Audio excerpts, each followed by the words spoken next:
Hello my beautiful humans, welcome back to the CBI Halloween edition. Today we are creating a Dante inspired makeup look from the movie Coco. Many of you know I am from Hispanic heritage and this movie recently took on a meaning with my father's passing, so let's get right into it. First, let's outline where our Dante patches are going to be. I'm using NYX's Jumbo Pencil in the shade Milk. Make sure you get the nose and mouth, and from there you can get creative and create as many patches as you want. I'm going with 6 right here. Next, I'm going to use Too Faced's Shadow Insurance to prime my eyes. I just tapped that all over my eyelid. I'm going into my electric palette and blending the shade Savage into the crease and a matte white eyeshadow onto the brow bone. I'm going to define the eyes by blending Urban in the inner corner and outer corner of my eye with a very dense blending brush. I'm using Savage to soften up the line right there. I'm going to pick up A Whole New World from the Princess Designer collection by Colourpop, and I'm applying that to the center of the lid. I'm going to top it off with Magnetic from the Moondust palette by Urban Decay. Next, I'm using Como from Stila, Jefferey Star Sagittarius, and Notte by Stila to create my perfect brows. First, I'm using Como to create a base color for my brows, and next I'm going to blend in Sagittarius and create like that nice beautiful gradient. I'm going to use Notte to create hair-like strokes to give the illusion of depth. I'm using white concealer just to clean up the underneath of the brows, and I'm topping it off with some more white eyeshadow. I'm priming my face with the Optical Illusion Primer, and I'm just applying it where I know where the foundation is going to go. I'm using Milani's 2-in-1 foundation, and I'm just going to use a flat brush because that's going to give me more control, and I'm also using it to clean up the eyeshadow right there. I'm going to top it off with some Trueblend powder just to create a little bit more of a matte look and to help set everything a little bit. I'm going to use a double wear concealer that I have to create my highlight for my contouring, and I'm blending that out. I'm going to set it using Beauty Bakerie's Flower Setting Powder. If you guys haven't tried this, you guys need to go check it out. It's honestly one of the best setting powders for oily skin. It will dry up all of those oils. And finally, we get to start with the body paints. I'm using Mehron's Paradise palettes to create all of the shading and painting for this look. I'm using the hot pink shade to create the base color for the first patch. Next, I'm going to color in my second patch with a light blue. I'm just going to go according to the colors that I see on my reference picture of Dante, and the patterns that I'm going to create on it are also going to come from that reference picture. When working with body paints, make sure that your paint isn't too wet or too dry. If not, it's going to be either too runny or too patchy. You're going to feel your brush dragging against your skin. Also, make sure that you swipe in different directions because that's going to help make sure that you get full coverage and the most opaque color.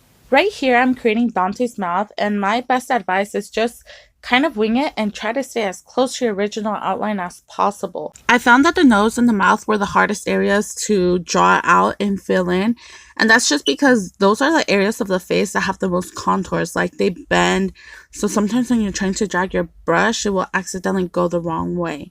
But just keep in mind, you can always clean it up. That's no biggie.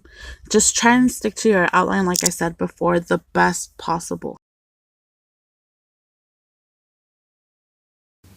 Right here, I'm creating the line that goes between Dante's nose and his mouth. I'm just using the light blue shade and a small angled brush to really create a nice defined line right there.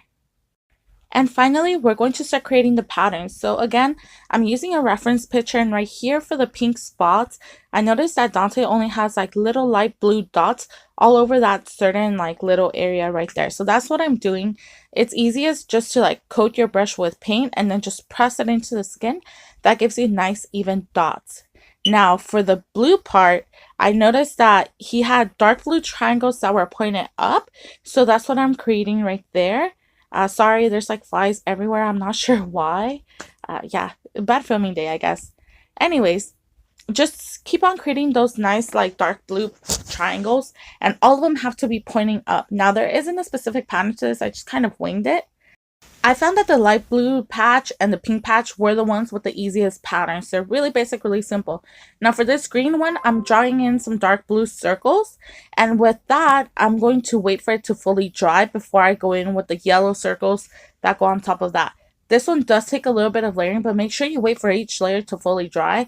If not, you're going to end up with some weird funky colors because the paints are still going to be wet and they're still going to mix with each other. So just take your time, be patient with it.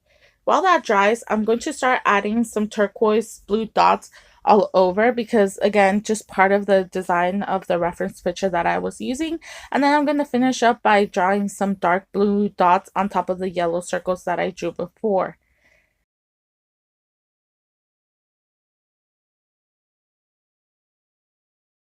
Now for the dark blue circle, I am drawing some light green crescent moons on it. I just kind of winged it and did whatever design I thought it was best. It wasn't really easy to replicate the original reference picture that I had.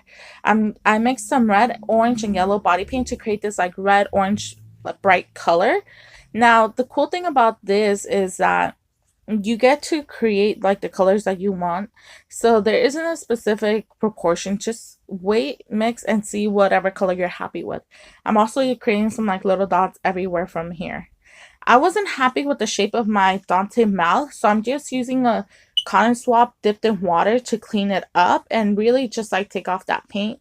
I'm going to use some more foundation just to fill in like that gap, retouch it a bit, and make sure it looks nice and crisp. For Dante's whiskers, I used some yellow body paint and the original eyeliner brush that I was using, but it was a little bit too bulky, so I decided to switch brushes and just go in with a thinner, smaller one.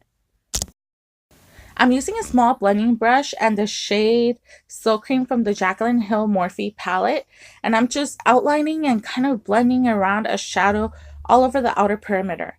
Next, I'm picking up Central Park and I'm using a thick angled brush and just really hug that line between the silhouette I created and the line of the blue patch that I have.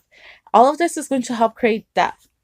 I'm picking up the shade Jada from the Jaclyn Hill palette again, and I'm using that to create a shadow along my nose just to make it seem a little bit more dimensional. I'm going to pick up Freak from the Urban Decay eyeshadow palette, and I'm going to apply that all over. Now I'm trying to recreate like that wet dog nose type of look, so I'm going to use the shade Pool Party from the Jaclyn Hill palette to create a highlight. Now I'm going in with some brown body paint right here, and I'm going to start creating the stitches from where like the whole like patches are sewn into my skin type of deal. There isn't a particular amount of stitches that you need, nor a particular pattern that you need to follow. So just go with however many you feel comfortable and whatever fits the design of your patch the best. I'm going to outline the light brown patch with some dark brown body paint to start creating that illusion of depth. And I'm going to highlight with some white body paint from there. And I'm just using a small detailed brush to create all of this, just to make sure you get nice precise lines. Originally, I was going to do like thick dark circles to create like the stitches, like the holes where the stitches were. And that's what you see I'm doing there, but eventually I did change my mind. Now I'm outlining my eyes with some bright green eyeliner, and I'm picking up the shade Freak and I'm blending that out to create a smoky look. Now to create some depth, I'm using the shades Diva and Enchanted from the Jaclyn Hill palette, and I'm creating that depth and really taking the time to blend everything out. Using my Physicians formula, I start creating a wing liner, but I'm not exactly filling it in because I'm going to use the NYX Studio Liner in blue to go ahead and fill it in. Just to create more of that colorful pop rather than just having a traditional black wing. Now, I used the shade Sagittarius from Jefferey Starlight before to fill in my lips, and I'm topping it off with a Whole New World from Colourpop. Now, this is the final look. I really hope that you guys enjoyed it. You can see the colors and the shading and the depth really came together in the end to create like that really Dante look. You guys can also get creative and create some ears and wings and use this to go trick-or-treating. Make sure to stay safe out there. Have a happy Halloween, guys. Thanks for watching, and make sure to like, comment, subscribe, and share because that would really help me out. Thank you.